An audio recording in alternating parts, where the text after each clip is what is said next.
Welcome to Connection Through Conversation. This is episode 6, and we'll be speaking to the effects of COVID on domestic violence.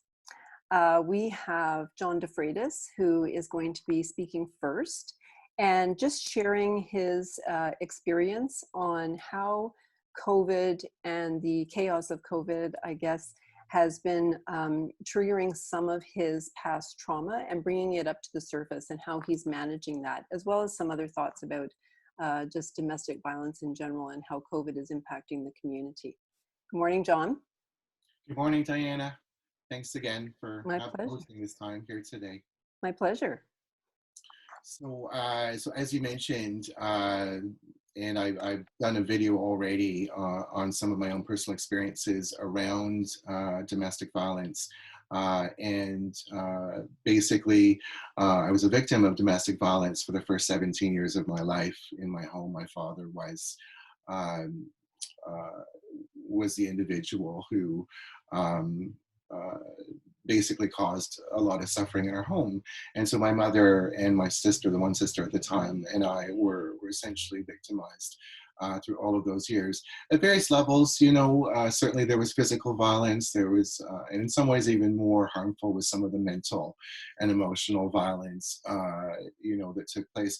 So what I noticed with this particular time is being brought back to some of the same feelings that I experienced as a child, which included that sense of isolation and not being able to go outside of the home to get any kind of support. No one knew what we were living in. So a sense of isolation as well as constant fear.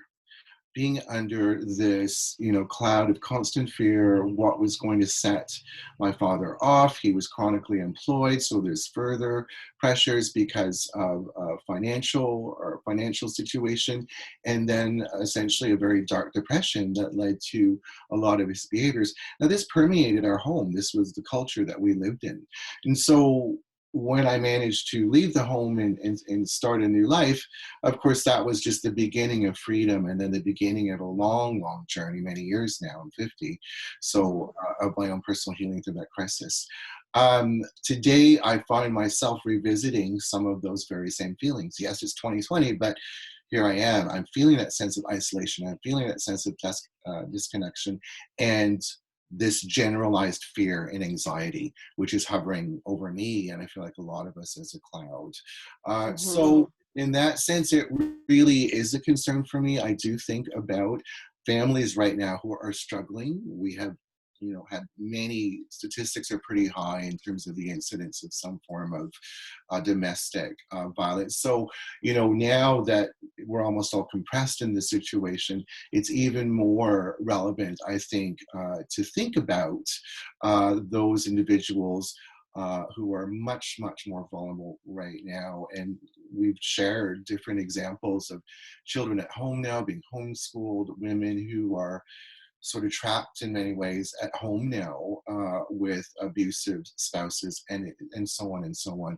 So that's kind of for me just a realization that now more than ever, it's important to think about the mental health impacts on our society, as well as the individual processes for those who are survivors, trauma survivors, and have been victimized at some point in their lives. So for me, you know, this forum is just critical to reach out and say that we do care, we are aware, and we want to offer words of support or encouragement and information for those who may be struggling at this time.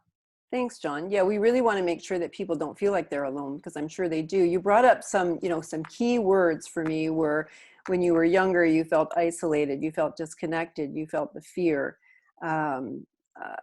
anxiety, depression, all of those things. And I think that even without domestic violence, we are all experiencing levels of that.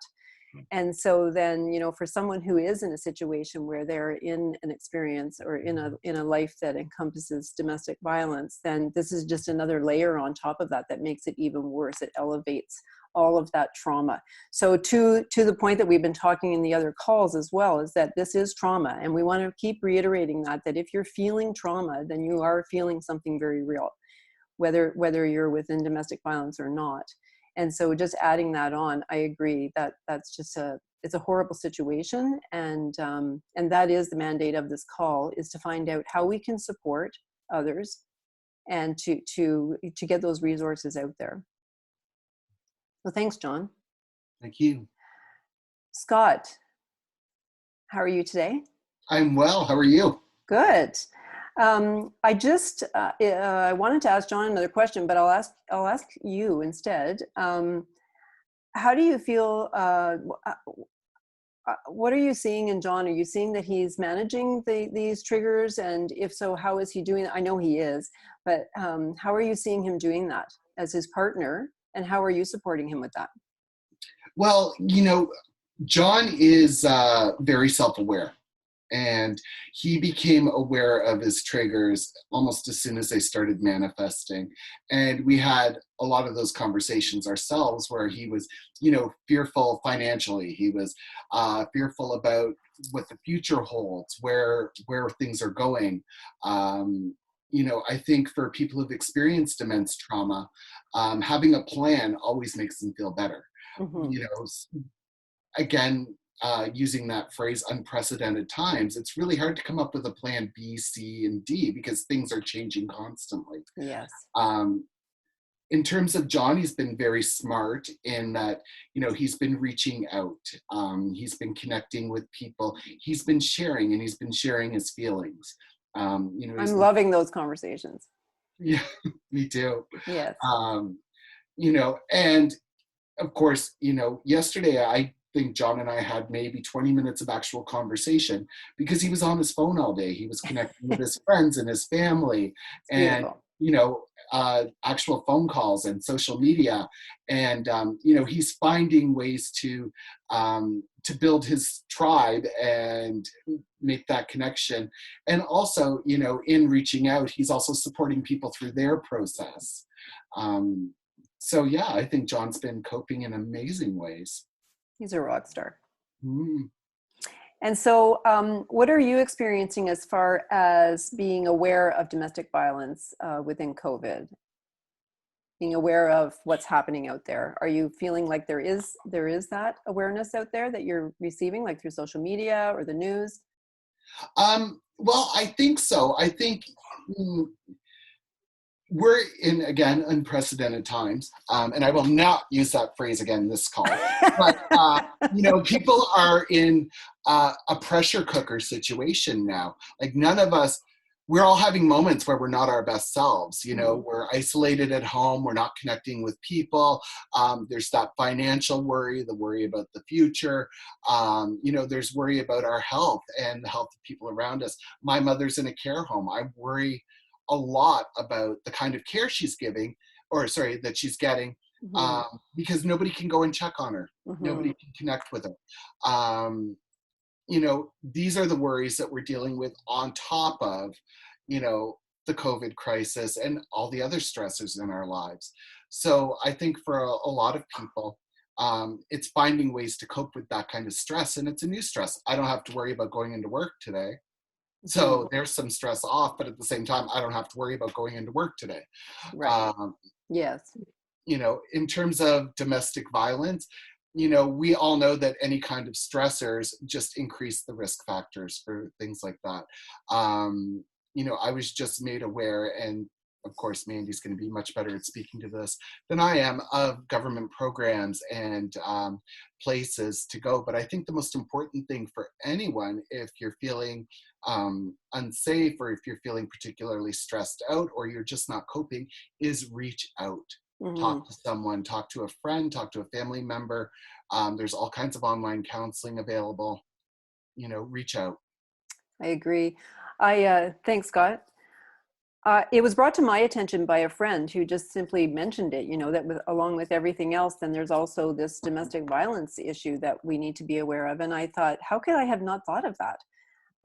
But it really made me reflect on, even in times when we're not managing something like COVID, which is most of the time, I guess I don't, other than Mandy being a good friend of mine and I see her feed on social media with information, I think that a lot of times we, not intentionally or consciously, but we kind of block it out of our awareness because it's uncomfortable.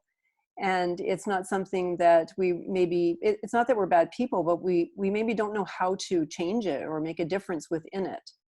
And I have to say, Mandy will have her time to speak because we keep talking about her.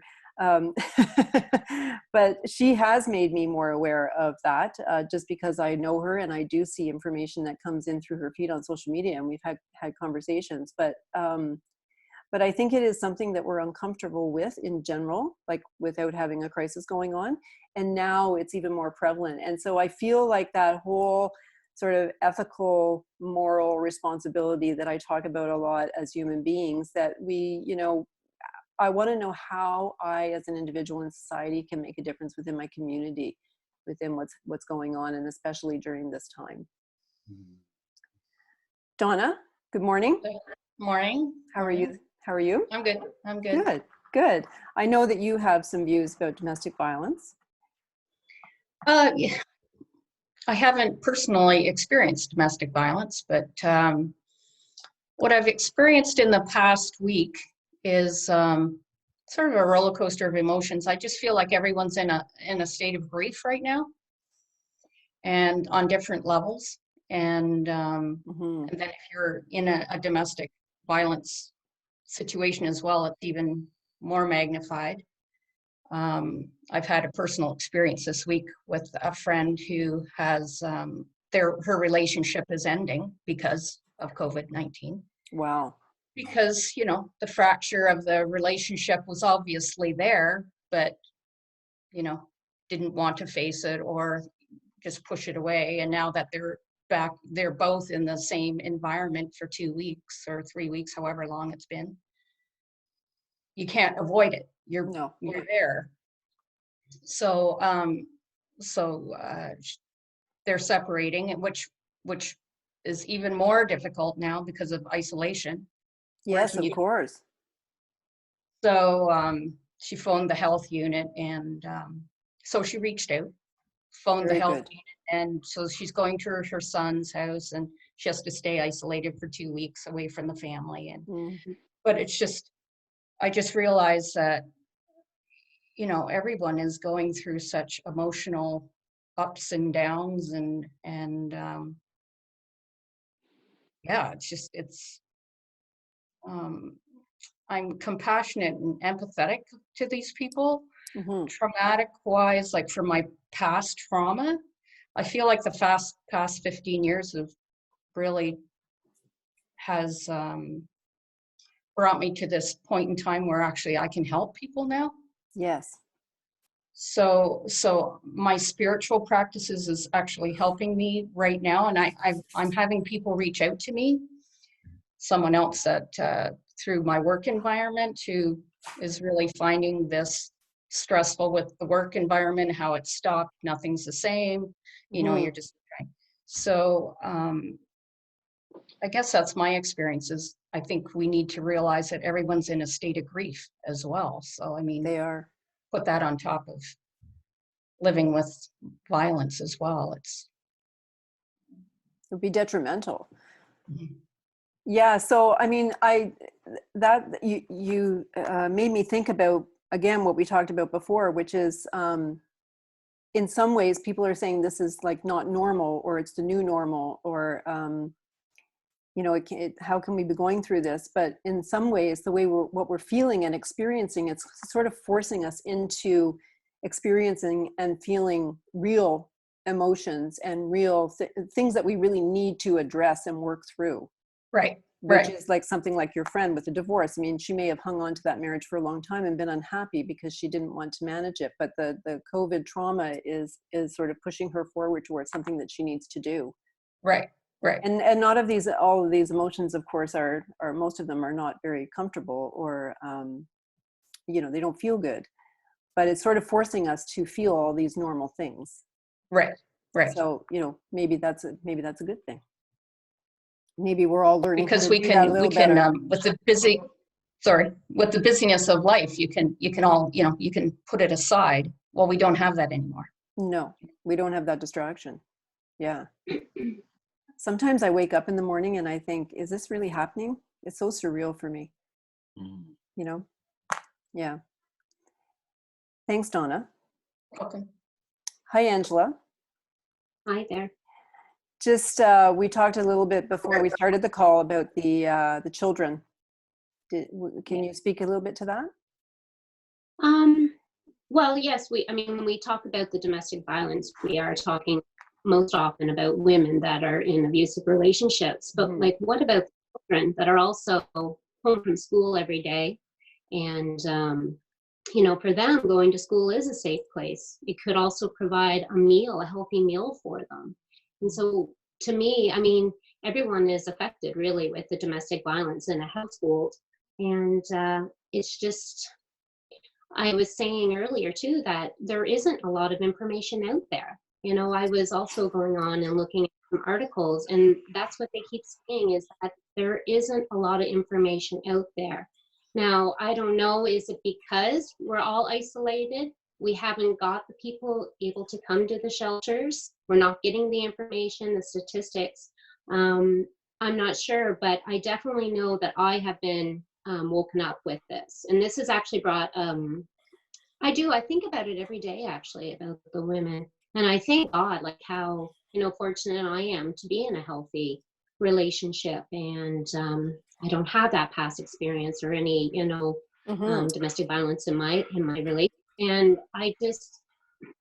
it's very sad. And I did read, there was an article I did read the other day about that there's been, again, I'm not like throwing out statistics and all that, but there has been 3 murders, I guess, in the last month, I guess. And 2 of the women actually took their own lives. One was here in Ontario, right near where we live. And I guess there was one out in Alberta. And That's so sad. then the other one was murdered by her spouse. So even these women, they don't have, those women that killed themselves, unfortunately, they didn't have anywhere to go, no one Yeah. to turn to. It's their Who, way if they out. even had to call anyone to just say, help me, I'm Yeah. scared. And Yeah, it just, and that's a really good point about not, we say reach out, but often they can't reach out. They don't have they're the means controlled. to. Yeah. Mm. So for me, I'm sort of, I don't want to say inspired, but I do think that when this is finished, this is an area I think that I might really try to look into to see if I can help. Oh, that's Because beautiful. it really is. It is something that needs to get out there more, because I was also saying earlier too that a lot of times, there's other charities or other places we put our money into, and this is right in our faces, and it is, but it isn't. We don't Yes. see it, we don't hear much, but it's here. It's Mhm. here. Mhm. And I can see myself possibly like trying to volunteer and maybe look into helping out in my community after this, 'cause That's lovely. I really feel it. I really feel it.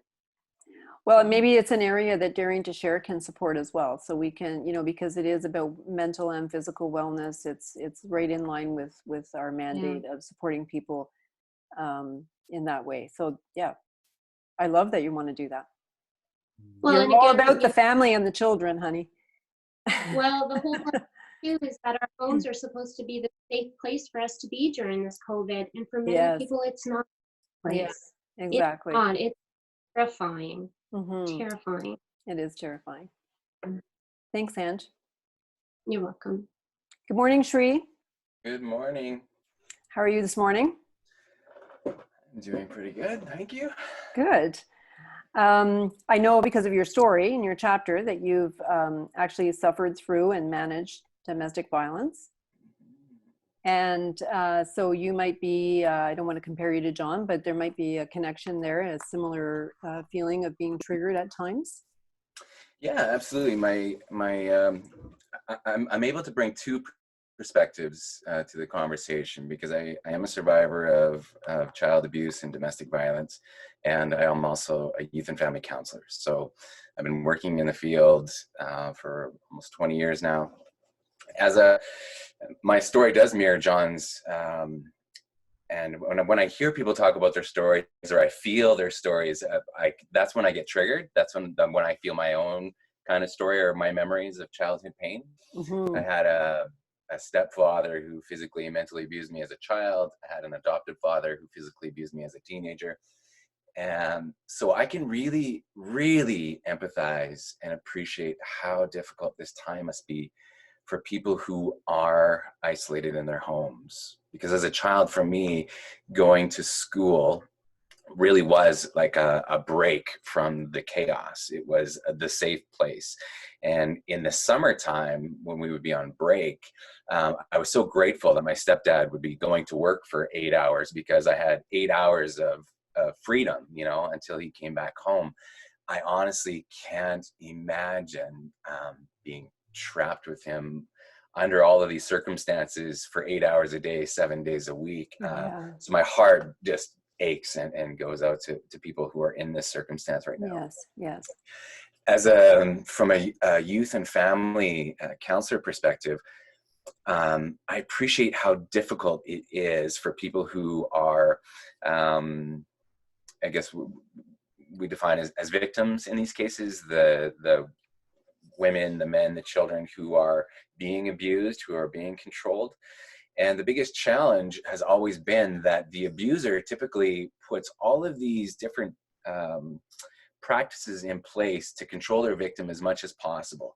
They typically control the finances, they control their access to supports and resources, and even information. We're hearing of women not even having access to their own phones. So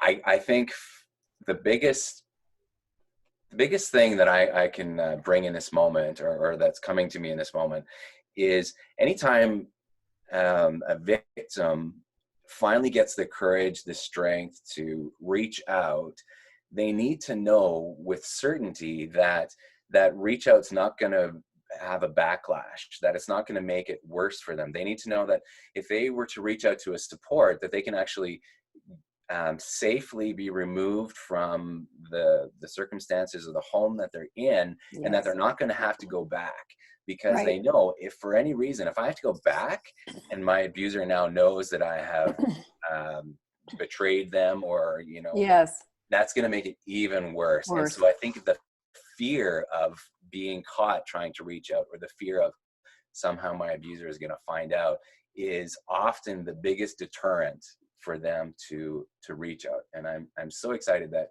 Mandy has joined us on the call, and I'm very curious to hear, you know, what new resources and stuff are available and options for these people who are trapped. Thank you, Shri. I can see that, because you know, needing that safety net is so important. And I would imagine that with COVID, all of those safety nets have been taken away, maybe. I mean, all of the facilities, the places, I don't know. Those are some of the things that I've heard. So again, we will turn to Mandy now. Mandy Glinsbockel is the Community Engagement Coordinator with Central Okanagan Elizabeth Fry Society. And she's here to support us in understanding how COVID is affecting victims of domestic violence, and what it is that we might be able to do, and where they can reach out and find support and help. Hi, Mandy. Hi. Thanks for having me. Oh, thank you. It's such an honor that you're here. Thank you. Yeah, I feel like you're going to give us all kinds of information right now. Well, so thank you, everybody. I feel like you've all shared really, really valuable things that are things I wanted to touch on. And this is such an important conversation to be having right now. It is something for everyone to be collectively aware about, is the fact that home is not a safe space for everyone. And so there is a lot that we can do as individuals and communities to really help people who are in those situations right now. So the Elizabeth Fry Society, we're based here in Kelowna, BC. We focus on providing support and services for survivors of both intimate partner violence and sexual violence. Now, absolutely what we know is on a nightly basis across Canada, over 6,000 women and children are seeking shelters and victim support services nightly prior to the pandemic. So COVID definitely has not, we're very careful about saying COVID has not caused these cases of domestic violence, but they've really intensified the risk that a lot of victims and survivors are at. And abusers really, abusive partners thrive on power and control, as Shri touched on. And so right now we know that isolation is increasing, a lack of power and control for everyone. And so it's really intensifying these cases of abuse, especially when you add in people losing their jobs, a lack of financial stability, adding in things such as addiction issues. We're seeing numbers go up globally in terms of domestic violence, in terms of it affecting women, men, and children. So locally, we are partnered with the Kelowna Women's Shelter on a shared awareness campaign that we've called Safe Spaces. And this is really to share out what people can do to help. So essentially, I would say, first off, anyone who is interested to help, because I know we're speaking not just to people here in Kelowna, but we have people on the call across Canada right now. Yes. If you are interested to help, number one, it's a really important time for us to watch out for our neighbors and our community members and people in our own lives who we think may be at risk or in an unsafe situation within their own homes. And it's very important, if we're going to reach out to them, to do so in a safe way. So such as ensuring that if we're sending a text on their cell phone, that we know that that's their individual cell phone, and perhaps even just asking really general yes or no questions such as, what do you need from me right now? How can I support you? Because it is true, as Shri mentioned, sometimes the correct thing is not to just phone the police right away if you think someone may be in an unsafe situation. That is not the answer for everyone. And so I would say, first of all, to reach out to your local shelters, your local sexual assault centers, your local child advocacy centers, to voice, I want to do what I can in my own communities to support this issue. How can I do that? Right. And definitely at this time, donations is honestly such a powerful form of advocacy right now for survivors, because every sexual assault center and shelter and child advocacy center is experiencing, I'm going to use the word, an unprecedented time. And so the need is heightened, and the government definitely has released some additional supports, but absolutely the need is going to continue to rise. And so it's so important to also have individual and community support at this time. And so some of that, sorry, I'm just going to interrupt you for a second. Yeah. Just to reiterate that some of that, or to clarify, that some of that money, or a lot of that money, could go to counseling sessions, for instance. Absolutely. I mean, right now, we are offering continued support as an essential service in our community. Right. And we are continuing to run all of our counseling sessions through phone calls, through email, through Zoom calls, private Zoom calls, and continuing to offer all of our services in a safe and remote way. Very good. Mm-hmm. Yeah. As I know, many similar shelters and sexual assault centers are. Now, the Kelowna Women's Shelter, for instance, they focus on supporting just women and children. We at Elizabeth Fry Society support women, children, and men.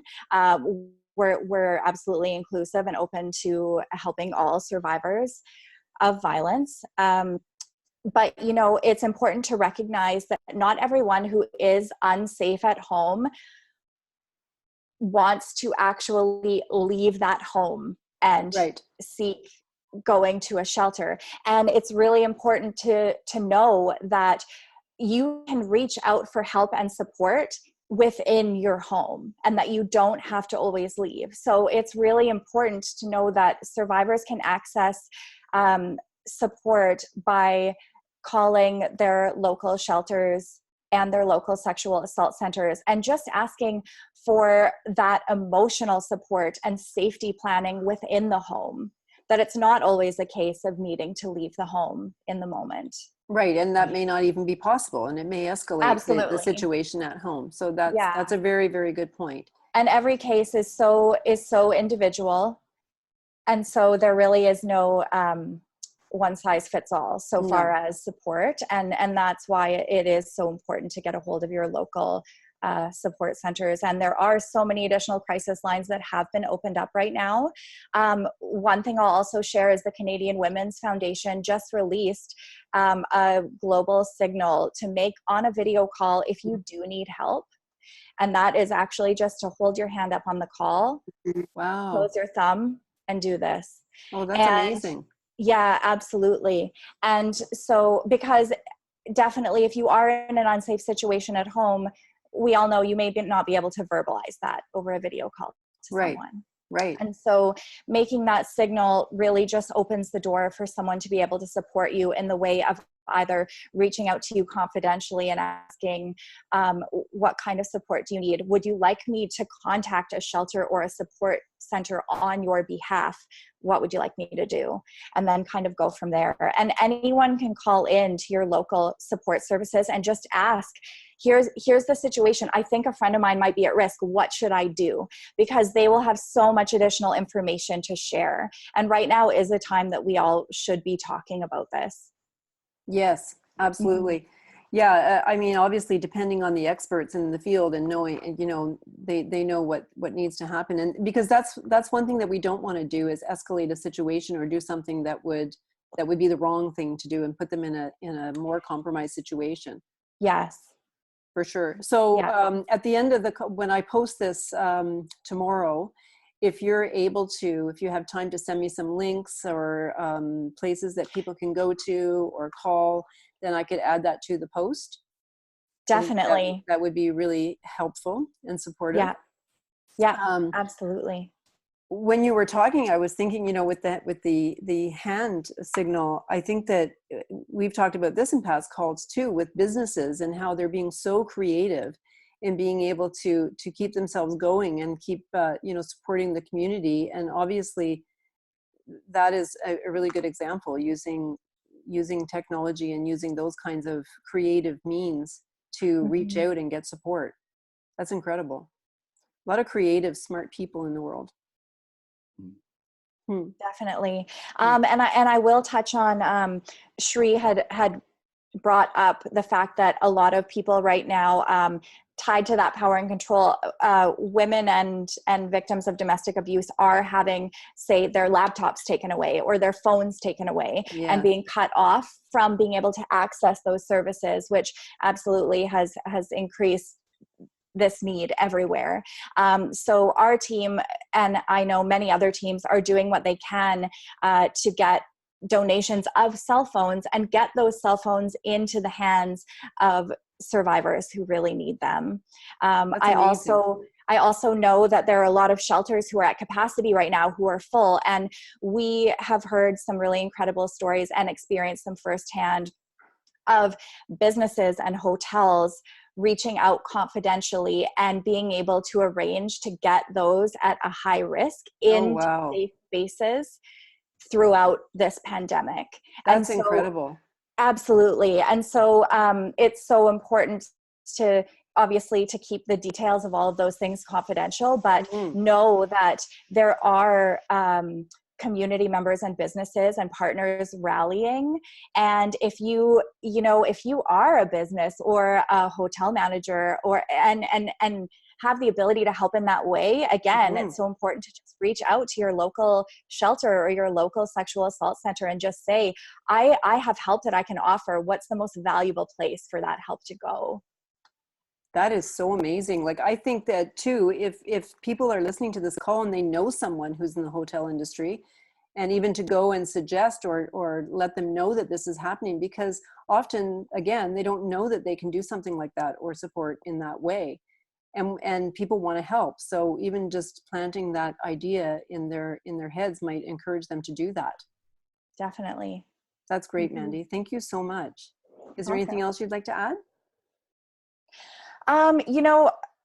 I know that we'll be able to add links after the call, and Yes. and that honestly is the most important thing, because I would say right now what we are being so mindful of is sharing through our social media channels a ton of resources and shareable content so that people can just spread the awareness. The awareness piece is so huge right now. And I think at a time when we're all online, sharing out even those lists of here are the help numbers that people can call if they need them, because not everyone knows those. And No, so exactly. just sharing those out and spreading the word is so important right now. Okay, well, they will definitely be added to the post for sure. So if you can give those to me later, that'd be fabulous. Thanks. Absolutely. Yeah, and so what I'm also hearing is that, especially in this time of isolation, when we're not allowed to go out, is that financial contributions are super helpful. Absolutely. Yes. That is a part of our Safe Spaces campaign with the Women's Shelter. It's absolutely a push for awareness, and also any donation that we receive is so valuable right now. And that can be made either through our Elizabeth website or the Kelowna Women's Shelter website, or any website of your local organizations. Okay, so we'll add those links as well. It's great. Great. Anyone else want to add to that? I felt like Shri was sitting up for a moment and was going to say something. Kind of itching, yeah. Go ahead. I'm going to be at the risk of losing the popular vote here, but I did want to just add one more perspective. In my own healing journey from my childhood abuse stories, I really developed a lot of empathy for my abusers, and really was able to see how they themselves were abused as children, and so they just really repeated those cycles of abuse and addictions. And now I want to clarify, when I say I have empathy for my abusers, that in no way absolves their behavior. It doesn't excuse what they did, but it helped me to understand where they were coming from. And so in this time, I guess what I'm curious about is there also resources for the abusers, I guess, for better words or less, because this time where it is the additional financial pressure, additional depression, additional anxiety, people who have been prone to abuse or were maybe on the brink of being an abuser, that's being escalated. So if they want help to either change or to be supported through their anxiety, through their depression, through their addictions, can they reach out and find some support to hopefully turn around or change or end the cycle? I think that's a really good question, and I was thinking about it during the call as well. I was trying to find the words to express it or ask without people feeling like I was advocating for the abuser. So thank you for that, Shri. Mandy, have you got any answers for that? So I will preface by saying that I don't have a social work background, and because I'm not one of our victim service support workers or counselors. I really come at this more from the information I have is all through a community engagement lens and what I've learned about the culture of domestic violence through our organization. But I would say that I am aware of so many resources right now in terms of counseling, group counseling. I know that locally we have an organization called Connect Counseling who has opened up a men's group for support.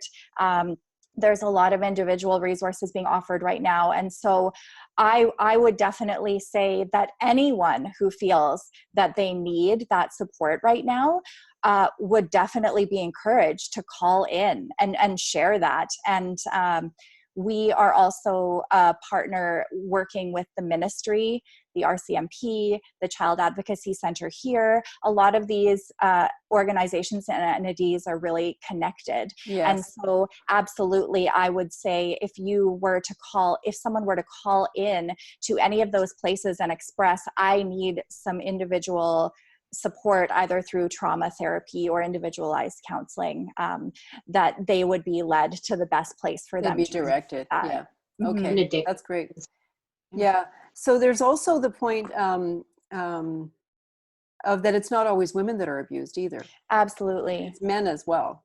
Mhm. So, so just so we don't want to just be talking about women, because it's men as well. I would imagine the women's population of women is higher, but I don't know.